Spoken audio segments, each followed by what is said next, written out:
नमस्कार विद्यार्थी मित्रांनो, आज आपण 8 ऑक्टोबर 2024 च्या केवळ आणि केवळ महाराष्ट्रातील चालू घडामोडीचे प्रश्न बघणार आहोत. तर चॅनलवर नवीन असाल तर चॅनेलला नक्की सबस्क्राईब करून घ्याल. चला तर व्हिडिओला सुरुवात करूया. प्रश्न क्रमांक पहिला. मुंबई मेट्रो लाईन 3च्या JVLR ते BKC विभागाचं उद्घाटन केल्यानंतर कोणी BKC ते सांताक्रूझ असा मेट्रो प्रवास केला? याचे उत्तर आहे पंतप्रधान नरेंद्र मोदी यांनी. प्रश्न क्रमांक दुसरा. पुणे विमानतळाचं नवं नाव काय ठेवण्यात आलंय? याचे उत्तर आहे संत तुकाराम महाराज. प्रश्न क्रमांक तिसरा. महाराष्ट्रातील पहिले गिधाड संवर्धन आणि प्रजनन केंद्र कोठे उभारण्यात येणार आहे? याचे उत्तर आहे पिंगोरी येथे. प्रश्न क्रमांक चौथा. महाराष्ट्र विधानसभा निवडणूक किती जागांसाठी होणार आहे? याचे उत्तर आहे 288 जागांसाठी.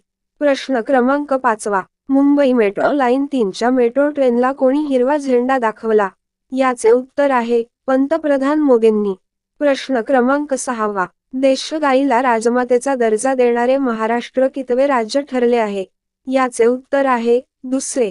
प्रश्न क्रमांक सातवा. कोणत्या राज्यात पहिली ॲडव्होकेट अकॅडमी साकारण्यात येत आहे?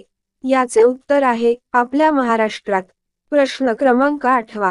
संत नरहरी महाराज आर्थिक विकास महामंडळाचे मुख्यालय कोठे असणार आहे? याचे उत्तर आहे नागपूर. प्रश्न क्रमांक नववा. बंजारा समाजाच्या विकासासाठी कोणते महामंडळ स्थापन करण्यात येणार आहे? याचे उत्तर आहे वसंतराव नाईक संशोधन व प्रशिक्षण केंद्र स्वायत्त संस्था.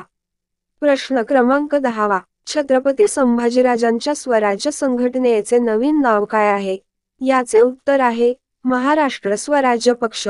मित्रांनो, तर हे होते राज्याची संबंधित 10 चालू घडामोडीचे प्रश्न. जाता जाता व्हिडिओला नक्की लाईक करून जाल, कारण व्हिडिओ बनवायला खूप मेहनत लागते. धन्यवाद.